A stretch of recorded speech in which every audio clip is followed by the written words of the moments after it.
This is BROJO Online. Masculinity, confidence, and integrity with Dan Munro. What's up? Welcome back to BROJO Online. Today's going to be somewhat of a philosophical rant.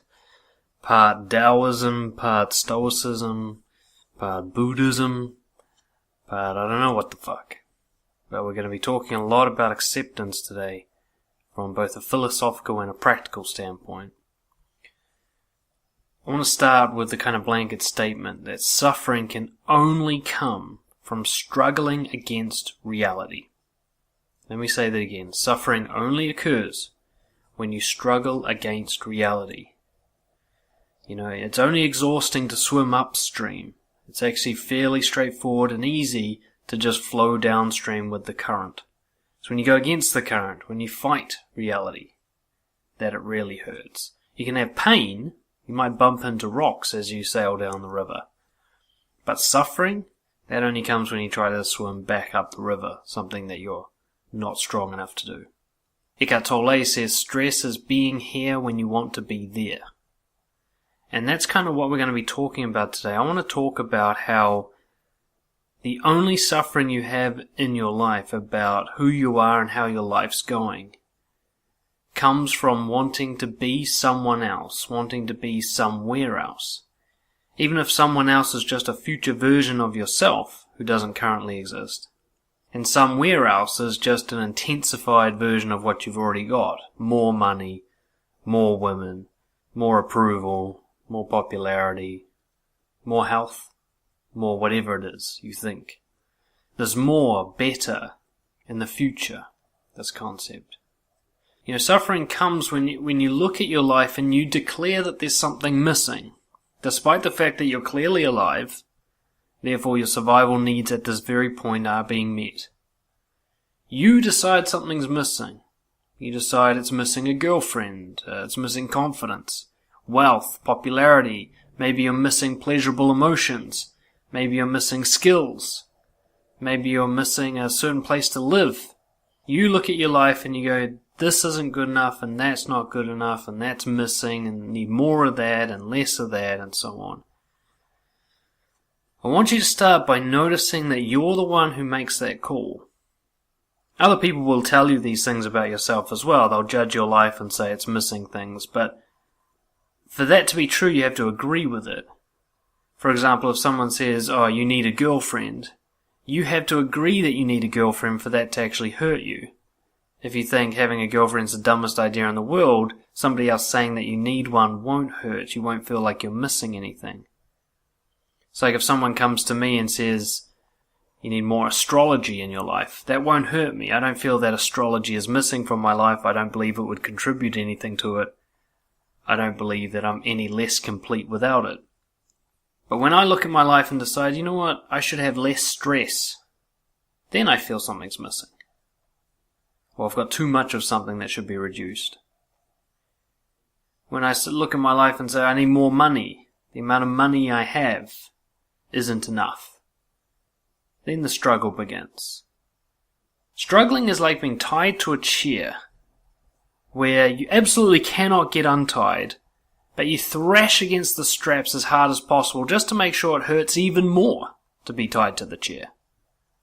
And this is how most people behave when they suffer. They struggle against reality. They sit and thrash on the spot, taking actions or having thoughts and feelings that accomplish nothing other than to hurt more than reality hurts. See, there might be a certain amount of loneliness that comes from not having a partner. But then when you say, I should have a partner, that loneliness is amplified, isn't it? It becomes much worse. It hurts more. Being without a partner, being lonely, it's a slightly empty, hollow feeling inside, a little bit of sadness. It's nothing, really. Nothing that painful. A cloud in the sky. But when you compound it by saying it's wrong that I'm single, and the future me will have a partner, and he's better than I am, and I'm working towards him, then you thrash against the straps, and you injure yourself, psychologically, philosophically. This comes down to something we've been calling at BROJO fantasy. This place that you call better. Maybe it's a better version of yourself. Maybe it's a better external situation than you're currently in. Better mindset, better possessions, better health. It's this thing you imagine, this fantasy in your head, where you take what you've got, you improve it, and then you create a picture, like a movie in your head, of what that would look like. And what shortly follows making this movie is a comparison with reality. You look at this movie, this fantasy, you look at your current life, and you look at the difference, and the difference hurts you, doesn't it? Notice some other areas where you don't do this, and you're not harmed. For example, notice how you probably don't fantasize about being able to walk through walls. You don't have that ability. You don't feel that it's missing from your life.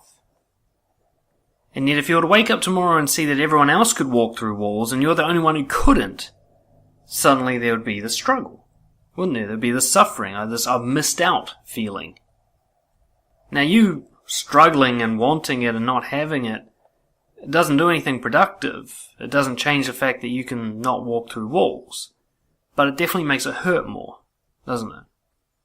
So a struggle is that concept where you imagine something better, a better you, a better life. You then compare it to your own life. You declare your own life as being worse, your current moment as being worse than that fantasy. And then you just kind of mentally thrash on the spot, just to make sure it hurts. Now sometimes this thrashing takes the place of what looks like, say, goal setting or ambitious behaviour. You bust your ass, for example, to make more money. You go out and you approach every girl you can to try and make a girlfriend happen. You get down to the gym, work out until you're sick to try and make those muscles that you don't have suddenly appear. And yet it's still a thrash, isn't it? Because you come home from those activities and you don't feel better, you feel worse.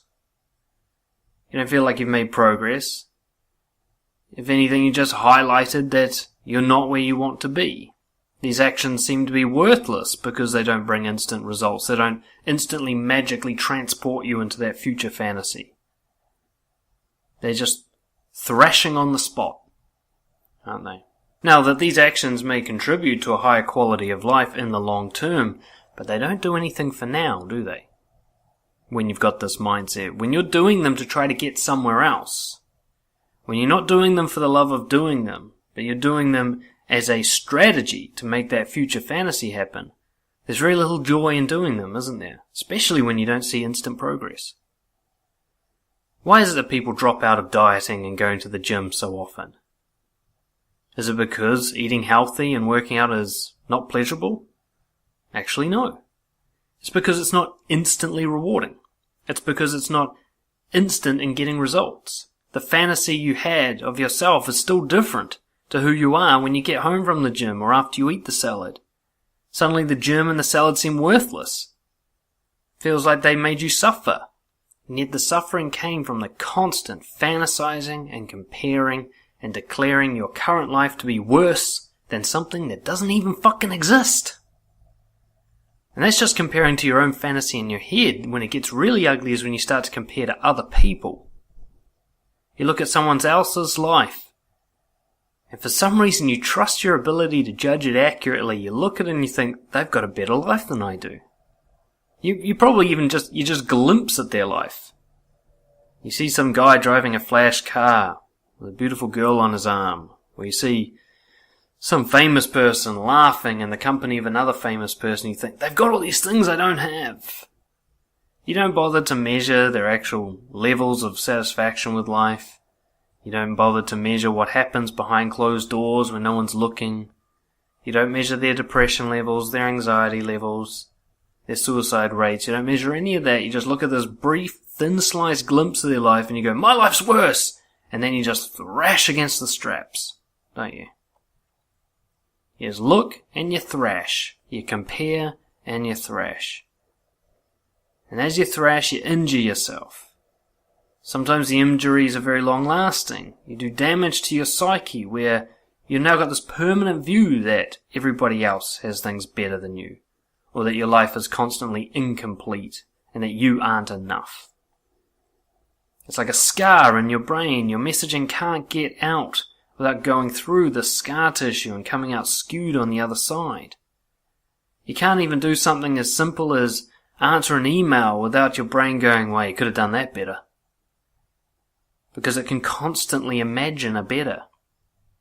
In fact, no matter how successful you are in the world, your brain can keep coming up with better. You can be the fastest runner in the world, and your brain can still imagine running that distance in a shorter period of time. You can be the most powerful man in the world, and your brain will still be able to imagine somehow having more power. I want you to also notice that how often struggling doesn't do shit. It's one of the most unproductive reactions to life. When you look at your life, you decide it's not good enough, and then you thrash away, either with thoughts or actions. Notice how ineffective those reactions have been for you. Notice how they haven't actually brought you any closer to satisfaction. Notice how they enhanced the suffering, intensified it, made you focus on it and blow it up in your mind. If you feel stressed, depressed, upset, frustrated, annoyed, disappointed, overwhelmed, what these helpful emotions are telling you is a very simple message. You are thrashing against reality. Those are the emotions that your body and your brain try to use to communicate with you, to tell you, hey, you're doing it wrong.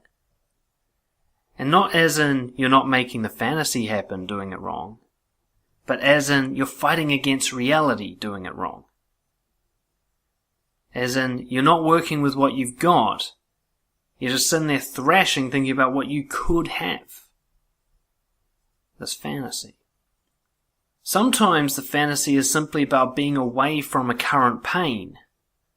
The current pain of being impoverished, the current pain of being overweight, the current pain of being single, the current pain of just having some hassle events take place, like having to move house, or being in a job that sucks, or overcoming an injury, getting through a breakup. Quite often fantasy is just about being in a place where that pain is resolved. And yet notice how you are in that place right now, that so many of your previous pains, in fact probably 99.9% of them, have been resolved, and yet still you struggle. I think of all the painful experiences I went through that never seemed to end, getting tattoos, moving house, the visa issues of living in a different country, legal issues with lawyers, these things that dragged out for months, it cost so much hassle and suffering. They're all finished now, and yet my ability to struggle against reality is still right there. I can do it any time. I've solved nearly every problem that's ever occurred in my life, and yet I can still suffer. Notice how you can too.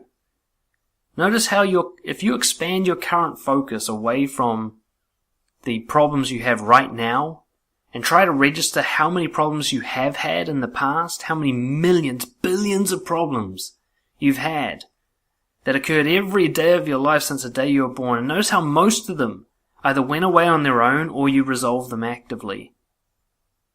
You've solved nearly every problem that's ever occurred in your life, and yet you still suffer. And somehow you believe that solving your current batch of problems will end your suffering? If solving problems ended suffering, you would have stopped suffering a very long time ago. You solved the problem of learning how to speak, of learning how to move your muscles in a coordinated way, learning how to interact with people, learning how economics works, of how government works, how to feed yourself, how to clothe yourself. Some of you have learned how to build families, some of you have learned martial arts. You've solved so many fucking problems in your life, you've learned so much.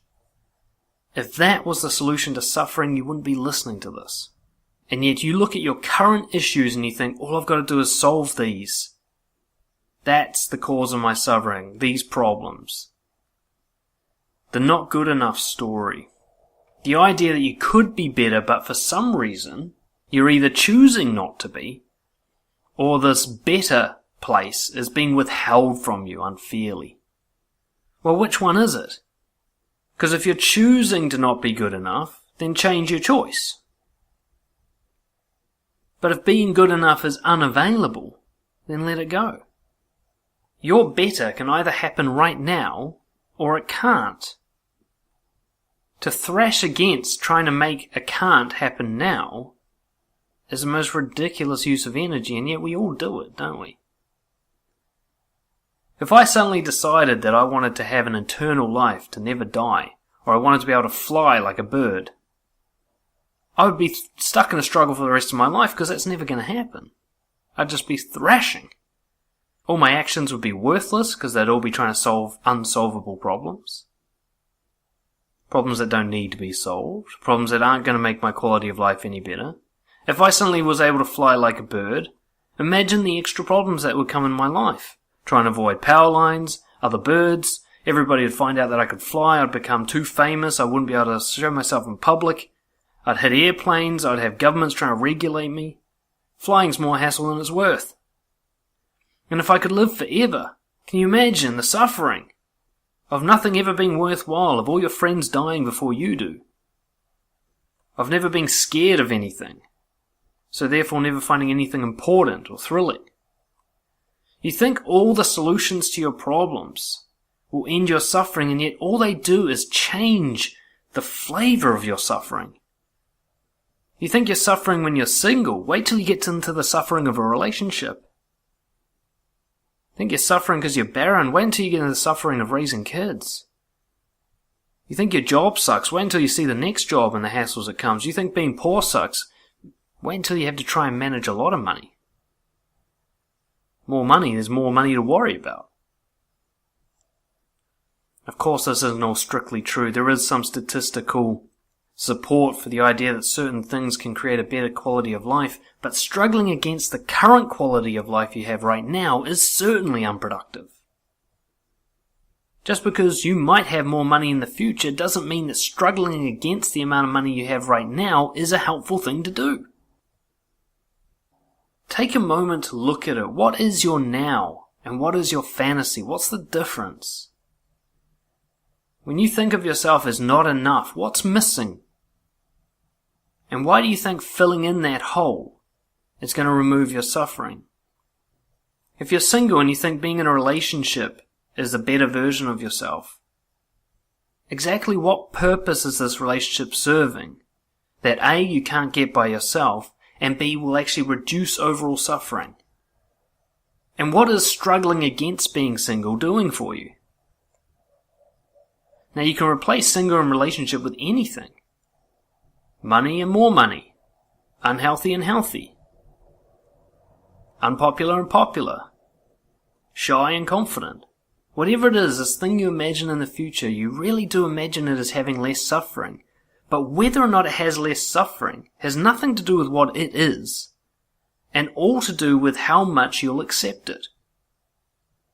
See, somebody can have a great life no matter what it is if they accept it. As the Stoics say, accepting fate, loving fate. Going, what is here right now is the best thing, because it's the only thing. Think about how things change once the fantasy comes true. What's beyond the tick box accomplishment? We can see that rich, beautiful, powerful, and popular people are still miserable. Every day the tabloids document them getting in divorces and drug problems and suicide. So what exactly is it they have that we don't? What's included in their life that's missing in yours? Because they don't seem to be appreciating it as much as you seem to think you will. You really seem to think that somehow when a problem's solved, your brain won't find more problems to whinge about.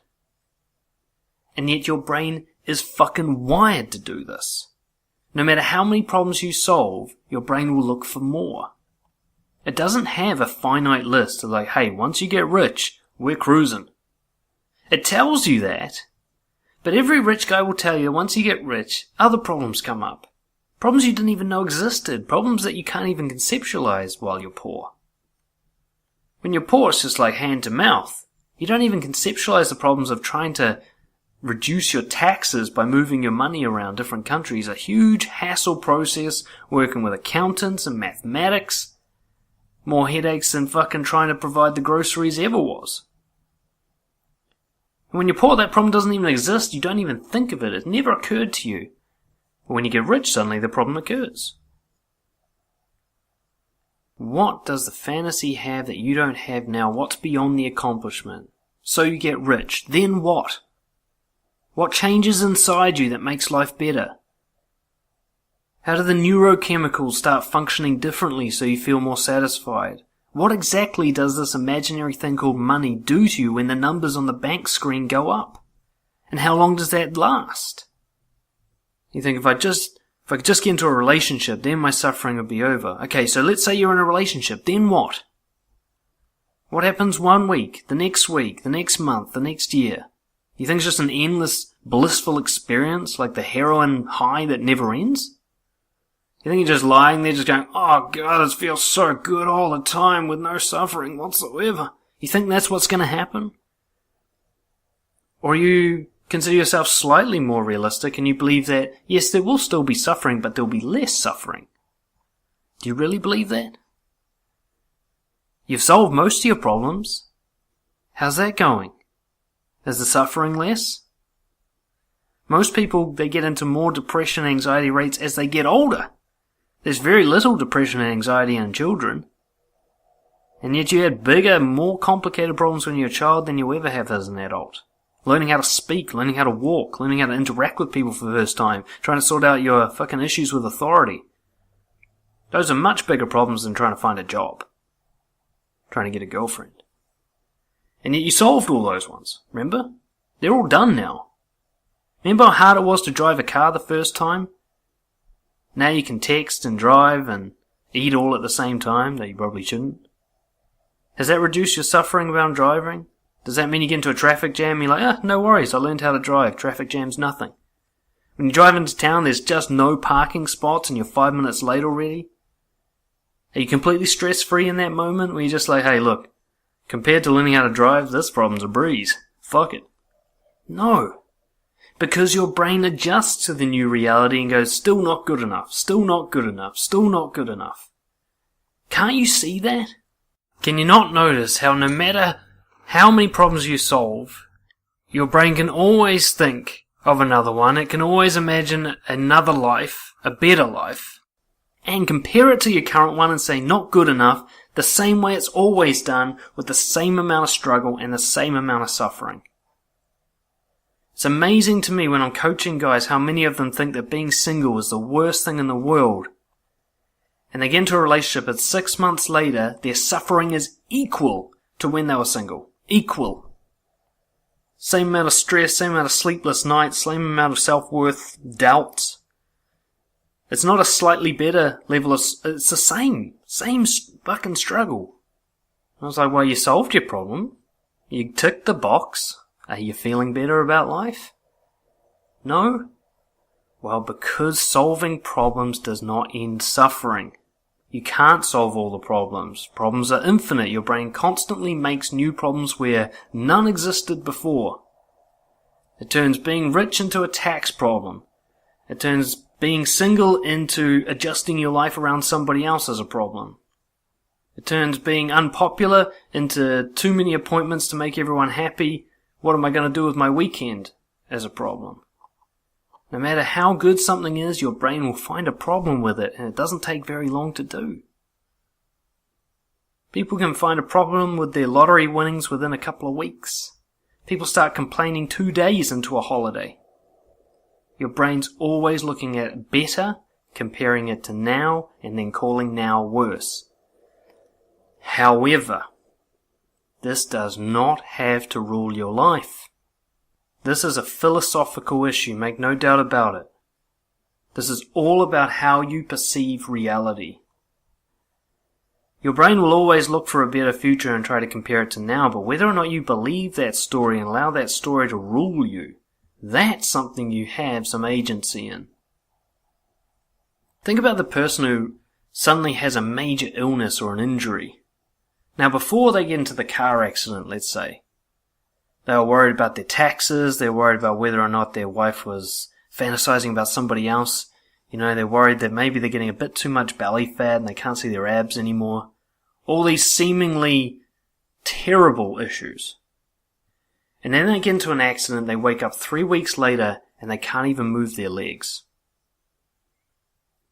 How much do you think the jealousy bothers them then, or the tax problems, or the belly fat? Goes out the fucking window, doesn't it? Because now, the biggest problem they have is whether or not they can move their toes. All the energy that they used to put into maintaining their career, or trying to please their wife, or trying to do sit-ups at the gym comes down to just trying to wiggle one of their toes, of going through the fucking torture of physical therapy, just willing that big toe to move. Now the funny thing is, people in those situations, it's not unusual for them to get more satisfaction from wiggling the toe, or whatever the equivalent progress is, than they would from getting a massive promotion, or having someone love them. The nature of the problem changes, and so does the measurement of satisfaction. Before, they had to be rich and popular and athletic to be good enough. Now, they just need to be able to wiggle their toe. The stakes are much lower. Much easier. Now, what is that? You'll all have gone through it. Depression's a good one for this. Before depression, life's full of all these stressful things. Life's never good enough. You're constantly trying to make the fantasy come true. Then boom, you get slapped to fuck by depression. Suddenly, just getting out of bed is the biggest problem you've got today. Just making it through the day is the accomplishment of the fucking week, isn't it? All those other things that were such a big deal to you, they pale in comparison now to the overwhelming weight of depression that you're trying to deal with. Mental illness, injury, quite often these things give us a big reality slap where we realize, fuck, it's actually a real accomplishment just to live through another day. We get reminded of that. Now that doesn't mean we stop struggling against reality, but it shows us how subjective our struggle is. If it's equally satisfying to wiggle your big toe after an accident as it is to get the big promotion at work, then what the fuck is satisfaction? How can they occur in such different circumstances? And if the suffering of getting a divorce is equal to the suffering of not being able to wiggle your big toe, then what is suffering? How can it occur in such different circumstances at the same level? Well, the only answer is because we generate the levels. The outside situations occurring to us is almost irrelevant. It's just a story we tell ourselves to explain the struggle and the suffering. When I say, I'm so stressed because I don't have enough money, what I'm really saying is, I've chosen to struggle against the amount of money I do have, and it hurts to do this. When I say, God, I'm so lonely because I don't have a girlfriend, what I'm really saying is, I'm focused on this fantasy of me with this person who worships me, this unrealistic fantasy person. And then I'm comparing it to me now, which is just sitting in a bedroom with no other bodies inside this bedroom. And I'm looking at that guy sitting alone in his bedroom going, he sucks. And that hurts to do that.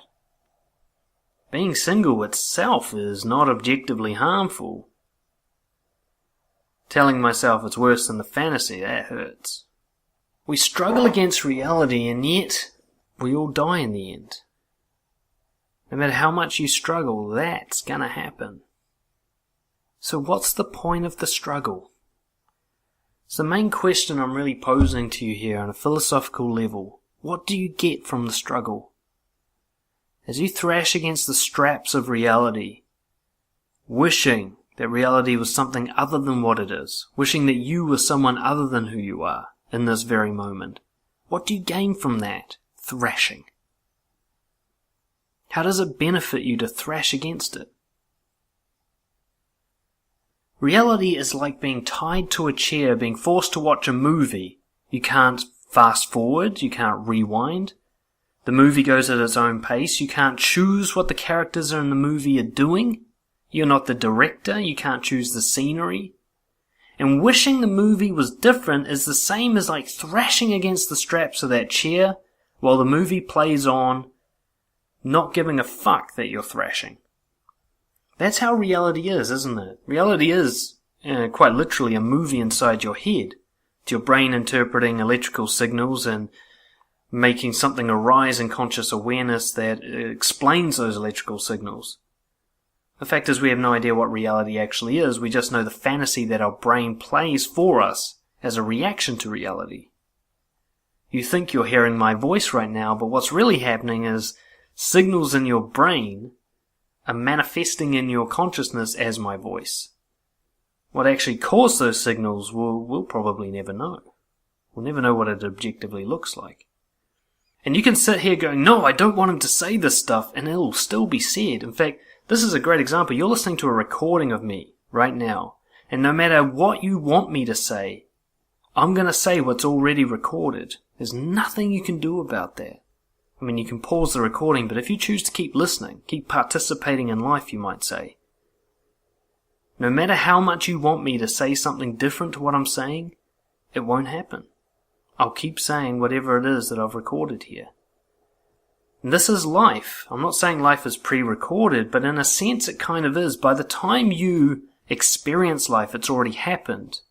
Neuroscientists have measured this. You manifest reality in your conscious awareness a few split seconds after it occurs, after the stimulus. Which means by the time you realize what reality is, it's already happened. It's actually kind of already in the past. I want you to notice that what this means is there's fucking nothing you can do about reality. Wishing it was different doesn't do shit to it, because by the time you wish it was different, it has already taken place. It's over. It's done. You might notice how ludicrous it is to wish that your past was different, while wishing that your present was different is wishing that your past was different, because the present has already occurred by the time you've noticed it. By the time a car crashes into you, it's already crashed into you. By the time someone dumps you, they've already dumped you. Do you understand? For you to then go, no, I don't want this to happen, is to look at the past and to say, I want to go back in time and stop something from happening. It's interesting because when you imagine a future, quite often what you're imagining is what would happen if you were able to go back in the past and change an event, to make the present different to what it is. Think of how ridiculous it is to wish for this. How delusional. Now, knowing it's delusional and irrational doesn't actually help, does it? You actually quite often notice that you're wishing for the impossible. But it's important to notice how much you wish for the impossible, because every time you feel stressed, depressed, disappointed, frustrated, annoyed, upset, you're wishing for the impossible. Every fucking time. That's what those emotions are there for. That's their job, is to go, hey, you're doing it again. You're wishing for something that isn't now, that isn't real. That may be possible in the future, but not possible now. And now is the only moment that exists. In fact, it existed a couple of nanoseconds ago, so you already missed it. If we come back to the idea that you're strapped into a chair watching a movie that you cannot control, we can add this extra element, however. And that is, you're a character in this movie.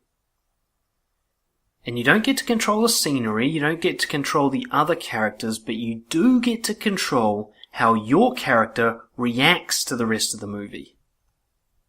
You can't fast forward the movie to see where the character ends up. You can't rewind the movie to change what the character did once before. But you've got a lot of agency and autonomy about what he does right now in reaction to what is happening. You notice when you watch a movie, and this might not be true for all of you, it is for me, but if it's an interesting movie, you don't care how it goes. You don't care who lives, who dies. You know, Game of Thrones is a great one for this. I've been rewatching it lately. All your favourite characters die, the plot twists and turns every second, you never know how it's going to go, the good guys don't clearly win, the bad guys don't clearly lose. It's all over the place. But I don't give a fuck. I don't care what happens to any of those characters. I hope they all fucking die, because that would be entertaining for me. And this is how we often are with actual movies. We watch them, we're like, oh, it'd be nice if the main character did this, but as long as it's interesting, I'm on board. But you're not like that with your own life. In your own life, the character really has to win, doesn't he? He can't even have, like, a conflict. He can't even have an enemy. Now, in a movie, you'd find that boring. If the hero just won everything all the time, without any fucking suffering, without any pain, you'd be like, why am I watching this? It was worse than reality TV. Come on, where's a conflict? Where's a protagonist? Where's somebody to mix some shit up? Come on, let's have the hero make a mistake and have to rectify it. Let's have some misunderstandings to fucking throw a spanner in the works. You'd be bored shitless if the movie didn't have pain and conflict and things going wrong. And yet you think you wouldn't be bored if your life had no pain or conflict or things going wrong. There's a reason that rich, famous, popular, powerful people end up in rehab doing drugs. It's because when there is no conflict left, when everything goes the way you want it to, you lose your fucking mind. You think having to suffer through problems is bad. Wait until you hit the tedious boredom of nothing going wrong. Yeah, you'll enjoy it for a couple of weeks. But when it drags out to months, years, this endless bliss, with no blips on the radar, not even an enemy, well, we can clearly see what happens to people with that kind of lifestyle. They go fucking crazy. Just like you'd be bored to death if a movie had no conflict, no characters, no unexpected surprises, no challenges. You gotta understand, you are sitting there watching this movie. It's a virtual reality in a sense, quite literally. Inside your head, your mind is making a virtual reality out of the signals and impulses it receives from whatever the hell outside reality actually is. You're watching this movie, you're in charge of one character in the movie, you can bump and move this character a little bit. What ends up happening to the character is inevitable. If you fast forwarded the movie, if that was possible, the inevitable end is the character dies. So there's no point trying to fast forward it. Trying to rush towards some future is just rushing towards death. And you can't fast forward it anyway. But you can choose how that character behaves right here, right now. You can choose whether he's going to be a hero, a villain, or a boring extra hanging out in the background. You can choose whether he does the right thing or the wrong thing. You can choose whether he works with reality as it is or thrashes against it while he fantasizes. Every second you're presented with this choice. Go with life as it is and make the most of it, or thrash. They're about the only choices you're ever going to have, isn't it? Look at a situation and go, okay, what's the best I can do with this situation?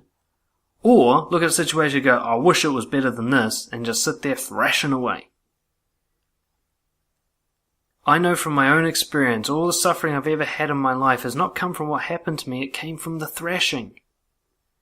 When I missed a flight from Kuala Lumpur to New Zealand, and the next one wasn't for another 24 hours, and it cost me over $1,000 just for the short flight, and I had to sleep on the floor of an airport for 24 hours, and nobody spoke English, and nobody wanted to help me, and so on, so on. None of that was actually painful. Slightly uncomfortable physically, a little boring mentally for sure. But the reason that was such a 24 hours of hell for me is because I kept wishing it wasn't happening. I kept wishing I was already back in New Zealand. I kept wishing that I hadn't missed my flight. Wishing for the impossible. That's what made that experience so fucking awful. Notice the difference between waiting in a queue that you don't mind waiting in versus waiting in a queue that you wish you weren't waiting in. Notice the difference of suffering in that experience when you're like, queue's a queue, I'm lined up to go to my favourite movie, I've got to wait for my ticket, no rush, I've got plenty of time. Notice how that queue doesn't hurt you at all.